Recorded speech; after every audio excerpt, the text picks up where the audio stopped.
My father and my mother came from Mexico because it was real bad over there. They would get their crops and sell their what they raised, and they would rob them and everything. So they came.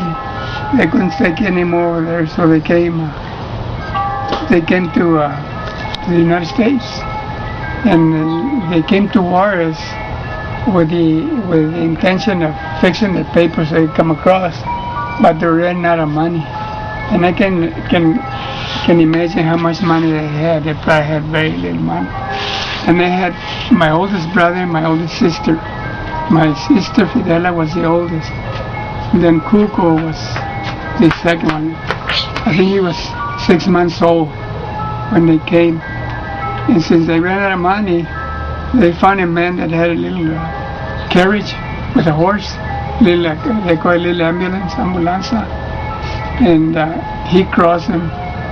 The man crossed him on San Elizario because the river didn't have any water, so he crossed him on the, or maybe had water, I don't know, but he crossed him with a little ambulance, or one horse-drawn little wagon, crossed him over there, and so they stopped over there, and I guess he would look around, and he found a job in trees and things, clearing some land to make it agriculture.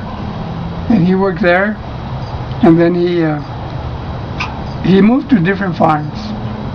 And then my sister, Abby, who was born here, she was the firstborn in Texas. Then after her, I don't remember, we had another sister, but she died.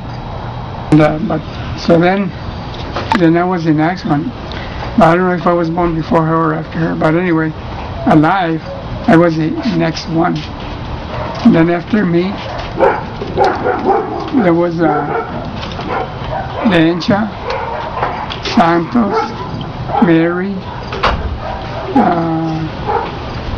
Reggie, Carlos, Daniel,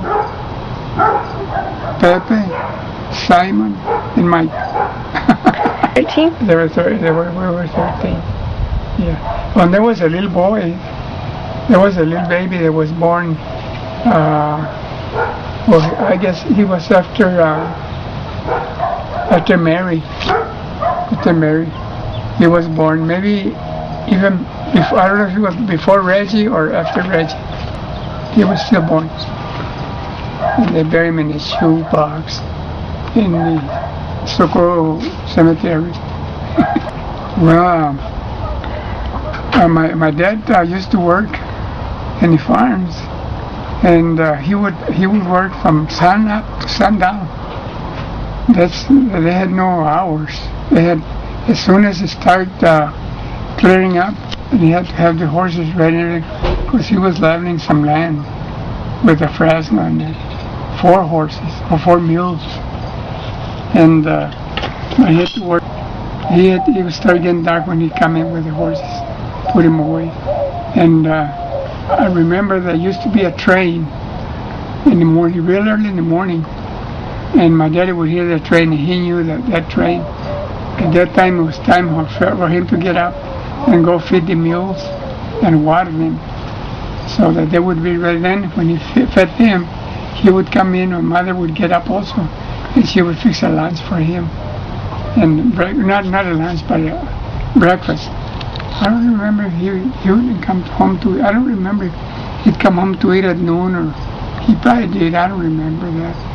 But anyway, that's what he did. But then later, I started working at 11 years old in the farm.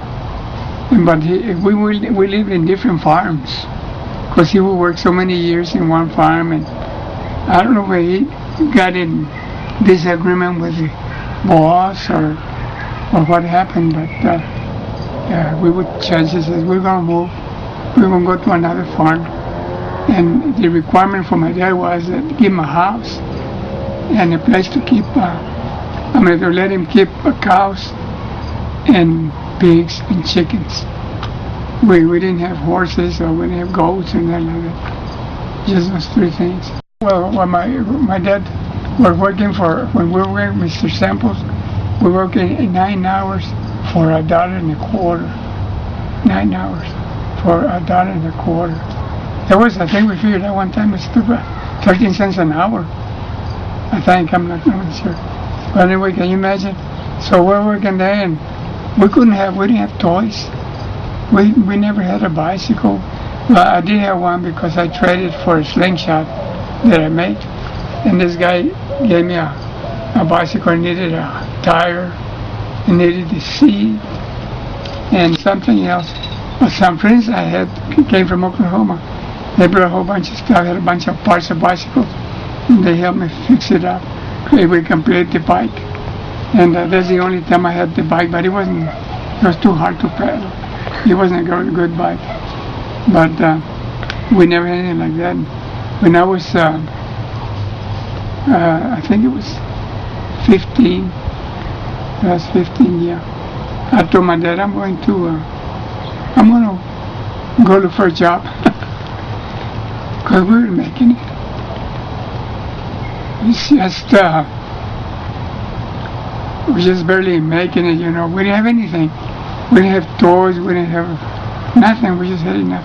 But we weren't going hungry because we had hogs, pigs. My daddy would kill a pig. We had lard and make a big bucket of lard. And he would butcher the calf. And we had milk. My mother would make cheese. And we had chickens. We had eggs. So we weren't hurting for food, but we were hurting for money. Because we didn't have, because we couldn't buy.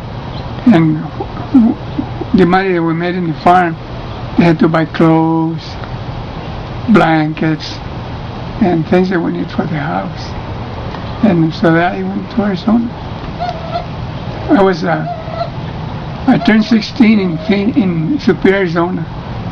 And then I went to Phoenix and looking for a job, and I got a job in the laundry. I was getting 61 cents an hour. At the laundry, I got a job.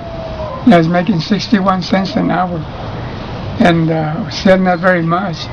But I lived in a cheap hotel. I was only paying $5 a week for my room. And for my breakfast, I would buy a quart of milk and a package of cinnamon rolls. And I had it as a breakfast. Then at lunch, I told you how I used to just go eat buy a chili bowl. And it was really good. And I put a whole bunch of ketchup and hot sauce and crack. I changed jobs from the laundry to the restaurant. I got paid more, but they would give me the meals. I had 3 meals over there. I had breakfast. Even though I started at 1 o'clock in the afternoon at the restaurant, I go and eat breakfast in the morning for free. And I could eat anything I wanted or as much as I wanted. And at night, we quit at 9 o'clock at night. But sometimes we had to have banquets, and we were made to 11 o'clock. So we were part-time. So I think it was 91 cents or 90 cents an hour at the restaurant, making a little more money. And I would mail my money and my mother all the money, because I didn't buy any clothes. I think I bought a pair of pants and a sport coat and maybe a shirt, maybe some underwear. But I didn't buy any shoes, or I don't remember buying any spending. But in a hotel, I moved to another hotel, and then the air conditioning was real hot. In the summer, I would, since I quit at 9, it's still hot. So I go to the movies. There were several theaters, just walking distance, in Phoenix, in downtown Phoenix. And I would go to a movie. And I come to a movie about midnight or maybe 1 o'clock. By the time it was cool, and because I still have pay, and I sent all the money to my mom. And Mrs. Mail, the money that I was making, to help him out.